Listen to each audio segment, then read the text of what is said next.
The proud parent of students attending the charter school, public charter, as well as the public school in St. Louis City. And so I'm here today to advocate, as an advocate for the charter school program and the ESA bill.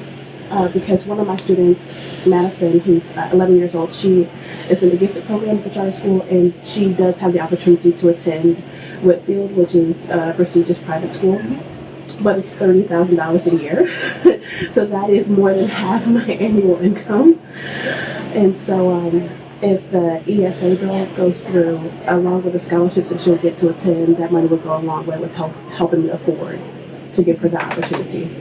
But as far as the charter schools are concerned, it's important to allow the border expansion of the charter schools to St. Louis County, because there are many parents that are trapped in St. Louis County within poor school districts, and they're not able to move. I was lucky to be able to move. Well, I was kind of lucky to be able to move into the city with my family, and then they were able to get into a charter school and a magnet school. But there are a lot of families who cannot move, who are stuck in school districts like Riverview District, like the Normandy District, and the Jennings and Ferguson school districts, which are failing. Those school districts been for a while. So it's like, oh, just wait a few years for it to turn around. And so now we're losing our children in the process, and it's not fair. We're throwing their education away because we're waiting for the system to correct itself, and it's not doing that. What grades are your kids in?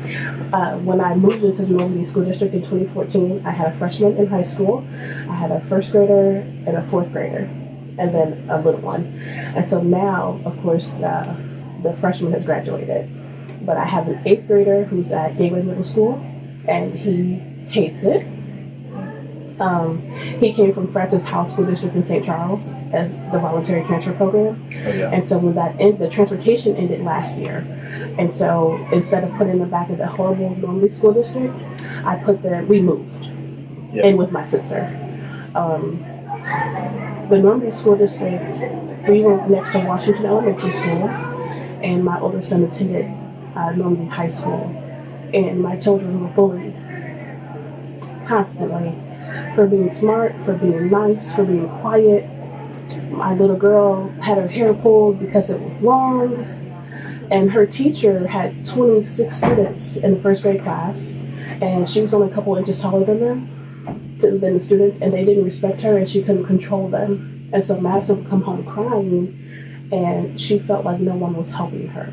And so I felt like I was failing as a mom because I couldn't change the situation. And so it took us 4 months of being in the Normandy School District before I could get them in the voluntary transfer district, in the voluntary transfer program. And so when that ended, the transportation for that program ended last year, they were scared because we were going to have to go back to Normandy. And so we moved in with my sister who lives in the city. Mm-hmm. And so Madison is now flourishing. She's an exceptional student at Premier Charter. She's in the gifted program, which is Quest.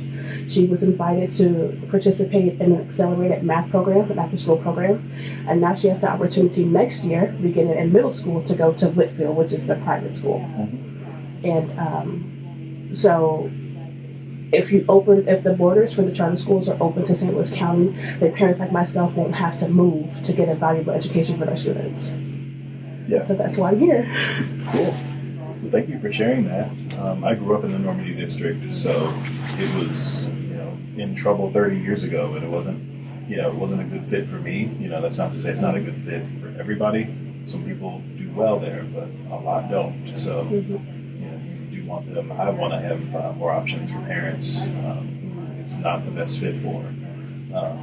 And that goes for any school district, because I live in Rockwood now, and it's great for my kids, but not everybody has the same experience. I've had parents in my district who use SSD, their kids are on the autism spectrum or have other developmental disabilities or whatnot, and for whatever reason it's not a good fit for their kids. So it would be great if they could use ESAs to be able to get those services for their kids if they're not working out.